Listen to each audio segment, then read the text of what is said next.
time. Target acquired. Oh, man shot! What the fuck? Oh my gosh! No way! This is illegal!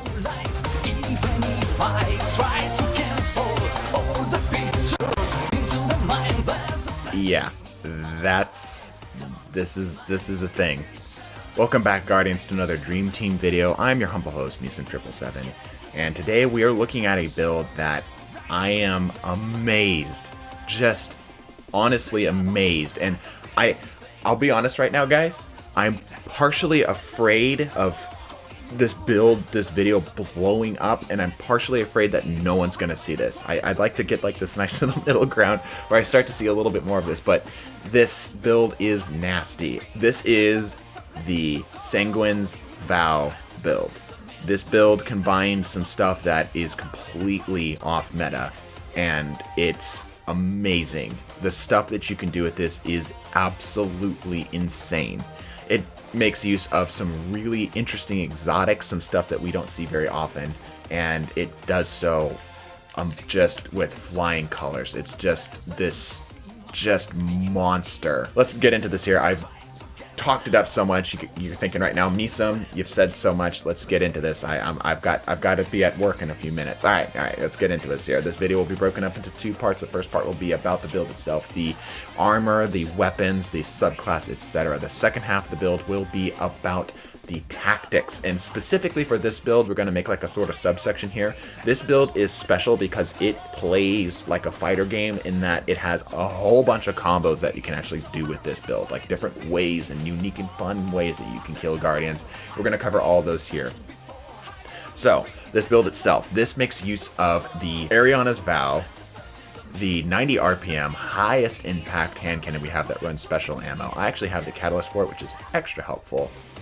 And we are running a combat bow, a primary combat bow. The one I happen to get here, the roll really isn't that important. It just needs to be one of the ones that has the, I believe it's 76 impact, the slightly higher impact with the slightly slower draw time. I've got this one with a really fantastic draw time with Archer's Tempo and moving target. It's not important. The only thing that's really important here is that it is a bow and it has quick access sling, which you can kind of already see where this is going. The quick access sling into Eriana is a pretty well-known combo. But it obviously, from the starting clip here that you just saw, gets even nastier. We are running the Sanguine Alchemy. This exotic is just damn sexy. Can we just take a moment right here? Just cut the gameplay in the background. Can we take a moment here to appreciate how damn sexy this exotic looks? Like, this thing looks amazing. And it is a shame that this doesn't get used more. For good reason. This one isn't a terrific exotic. There's just a lot of things that are just better than this on a power level sense. But it works beautifully for what we're doing here. The Sanguine Alchemy grants you an enhanced radar, continue to keep your radar when aiming down sights, and it allows you to mark targets through walls. The marking is very similar to the One-Eyed Mask, however they have to be within a certain range, and it of course will mark them through walls there, so you can actually see targets before they even get a shot on you. We are making use of Top Tree Dawnblade, the recent buffs to this. I haven't actually experimented with that much. I was planning on making a build based off of a slug shotgun, which never ended up happening. Just decided not to. I'm not entirely certain why, but holy cow, does this Top Tree Dawnblade just synergize beautifully for what we're trying to do here. Namely, the Celestial Fire. The ability to melee somebody at long range just combos everything that we're about to do here together. It ties everything up together, which is nice. And the Wing Sun, the ability to fire weapons and so forth while you're in the air with heat rises, the ability to consume your grenade and grant enhanced accuracy while airborne. The Icarus Dash is also super nice as well. We're going to cover all of that here. And like I mentioned, like I'm sure you might have seen in the start of the video, we are running an Empowering Rift. Because we are running the Empowering Rift and a lot of our bread and butter combos are coming from our Empowering Rift, we are running as much recovery as is possible. Here are the three stats I would say if you can get on this and have like basically nothing on everything else, then you're fine. You want to have as much recovery as is possible, first and foremost. Secondly, you want to have a good grenade stat if you can. Unfortunately, I've not been able to min-max this as well as I can, but this build is still nasty despite it. Anyway, moving right along, grenade, and then lastly melee. You don't care about resilience, you don't care about mobility, you don't care about super. In fact, your super is probably one of the weakest things about this build. It's not great. I prefer so many other supers to this one. The top tree just doesn't track. It's kind of hard to use in my opinion. I'm sure if you get more practice with it, it's fine, but for me, I'm not used to it, so it's kind of hard to use. For the actual perks that we're running and the mods and so forth, I'm running precision weapon targeting, which gives me bonus to both the bow and the Erianas. I'm running hand cannon reloader with this here so that I can get the Erianas back. And honestly, you should probably run bow loader if you can, because if you have the catalyst, because the catalyst will grant you the ability to reload like a auto-loading holster. It's the same idea. While it's stowed, it'll reload it. So you really don't need to reload the Erianas that much. Unflinching hand cannon aim if you can. Hand cannon scavengers, and you only need one, guys. Only need one of these. And importantly, double perpetuation on your Warlock bonds. You want to keep this rift up as often as possible. In fact, if you want to just get a little bit of practice with using the rift, like getting used to the Eriana's combo plus the rift, then take this into middle tree Dawnblade, which gives you the ability to get your rift back faster off of healing and buffing targets, so you can get a little bit of practice with it. But anyway, talk about everything else here as to why heavy. Don't care, just pick something, just have fun with it. So going into the tactics of this here, let's talk about the mobility first and foremost. There is a YouTuber who has a fantastic video about how to move around as a Warlock, specifically top tree Warlock. I'll try to find it and link it in here if I can into the description below. But the only thing that we really care about here is this combo, which you're about to see on screen right now.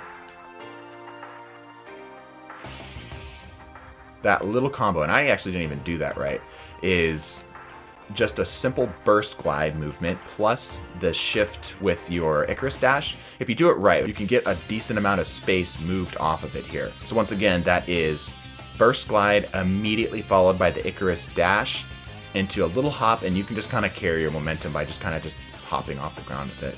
It allows you to get to places very fast and very efficiently, which is important because we want to be able to get ourselves set up quickly. The rift does take a while to get down, so it's important that we get ourselves into a position where we can place it down. While we're talking about the rift, let's talk about the positioning on it. You want to position it where you're kind of in the fight, but not quite. You want to have some cover that you can work with, and you want to be in a place where you can place down the rift comfortably and let the radius of the rift give you your movement, right? You want to be able to step out onto the edge of the rift in order to get your shots off and then step back in as needed. Having a high recovery also helps with keeping your gun up and available because you'll be able to take some damage, heal, and go back in again. So something just to keep in mind there, you want to be placing it, like I said, you kind of want to be placing it like halfway in, halfway out so that you can dip in and out as need be. And now let's move on to some of the combos. I'm going to try to keep this video brief. There's a lot I could talk about here. But honestly, as soon as you sit down with this build and actually give it a try, you'll see what I'm talking about for everything. So there are a lot of combos, starting with the bread and butter of your neutral game. So essentially whenever you're not standing in a rift, you just have some basic killing guardians. You're just gonna do the bow Eriana combo.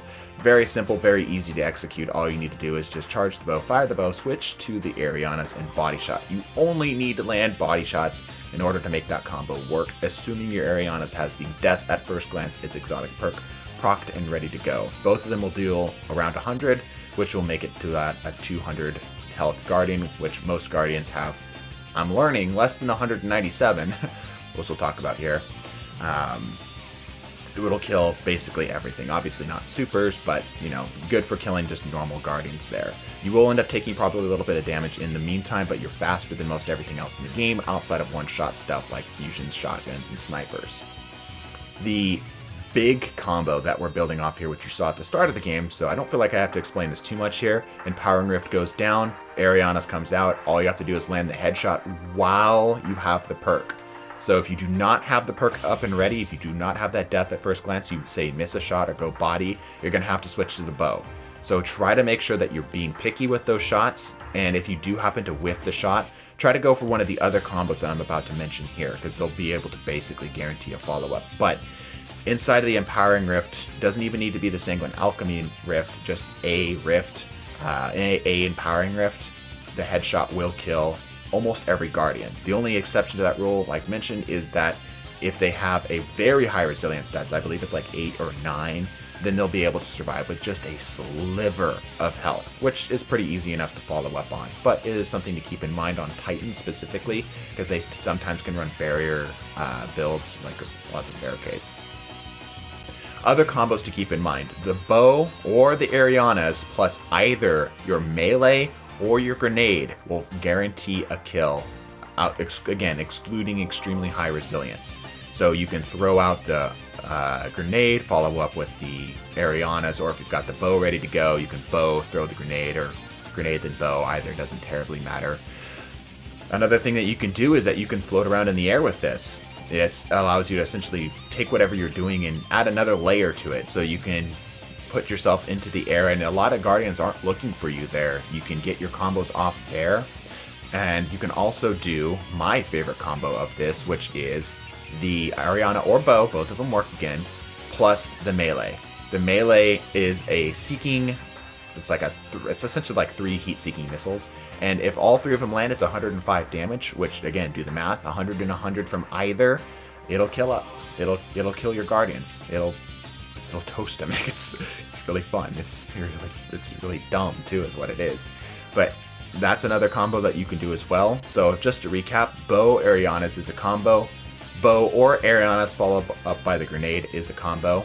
Bow or Erianas followed up by the melee is a combo. And the main bread and butter combo that we're doing is the Empowering Rift plus an Eriana headshot will guarantee a kill. And you can do any of the other previously mentioned outside of the Empowering Rift with a aerial. Being in the air, like I mentioned, is a great way to mix up that neutral game, and consuming the grenade improves your accuracy. Some tips and tricks for this: you don't need to go for the head unless you're trying to do the Empowering Rift combo. That's one of the things that I've actually had to overcome trying to learn this build, is I keep trying to like shoot people in the face with the bow. You don't need to. You really don't need to. In fact, you're probably hurting yourself because you're going to miss more shots that way. Just go for the body and then switch up for whatever it is you're going to do, whether that be the grenade, the melee, or the Erianas. So don't worry about that. Another thing as well, place your rift. Learning to place your rift is probably the most important part. Learn to place your rift in an area where you're going to see some fight, but you're still behind cover, and the fight that you're going to see is at range. I know there's a lot of kind of qualifiers, but you'll know what I mean when you start using this here.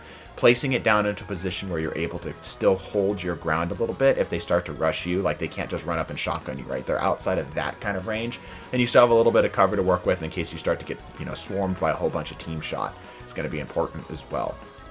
As for the super, I unfortunately don't have a lot of help. If you have anything in the comments down below, please. I'm actually really bad at the super, I think. I'm able to kind of move it around a little bit, but I'm not terrific with it.